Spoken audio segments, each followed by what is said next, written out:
back by popular demand, we got my hat. But some tips for if you're buying a new house, right? So I think that it's very important when you're buying a house, either if you're gonna live in it or as a rental, to not fall in love with it, right? Because when you fall in love with it, that's when you fall in love. Well, that's when you fall in love with it, and that's when you overpay.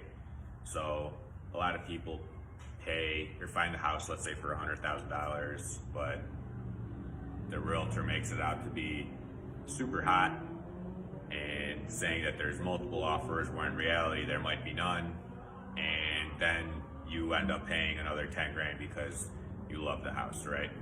So don't do that. I don't think it's very smart. A lot of people do it. Again, I don't think it's a wise move. If you don't get the house for the asking price, then I don't know, the way I see it is you didn't get it, look for another one. And I know it's super frustrating looking at a million houses. The other part to remember is once you do get it into contract, make sure you get a good home inspector, actual good home inspector, right? There's a lot of people that are home inspectors, but there's, like everyone else, there's bad ones and there's good ones. You want a real good one that knows what to look for. You know, I've seen people buy houses with bad foundations, with all sorts of bad stuff, where any person that's in the real estate industry, inspector, realtor, any single person that walked through that house should have caught those things and said, yeah, don't buy this house. It is a foundation issue. The roof's about to be gone. This, that, this, or the other, right? No one caught it. And then you, as the buyer of the house, you get stuck with a huge problem. Not a good look, right? Same with that. If you have a good home inspector, he's gonna want to but throw a camera down your sewer system.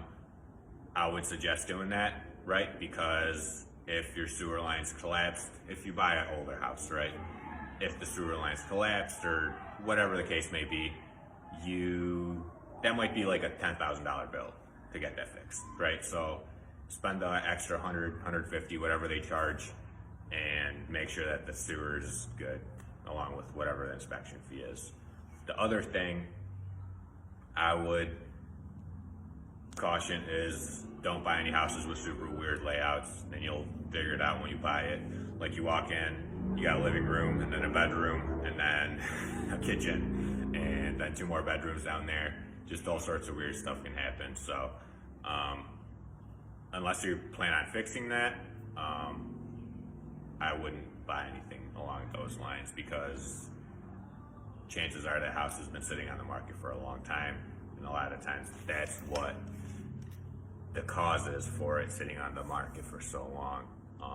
The other thing that I think is super important is if you're buying a house from someone that's a flipper, right? So someone that's never lived there, they just bought the house to fix it up and sell it. Again, be super careful. A lot of people are hacks, right? Like, I flip houses and I know this, I see it firsthand. There's a lot of people that are hacks. Instead of spending another few $100s to do the job right, they're gonna save the few $100s because it's not a deal they should have been doing in the first place, and you're gonna get some three-quarters done, half-ass shit is kind of the word I'm looking for. But that's just the truth, right? That's what it is. So if you are buying from a house that someone has flipped, just make sure that the work is done completely. Ask them what work was completed on the house.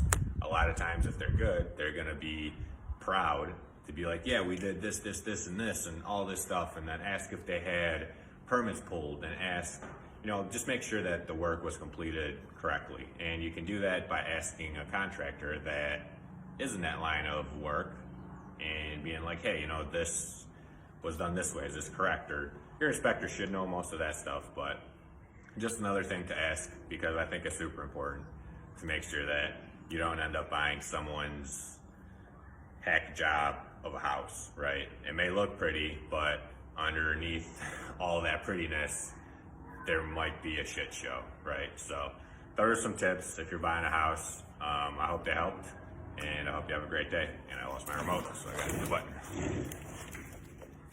And my phone's out of battery.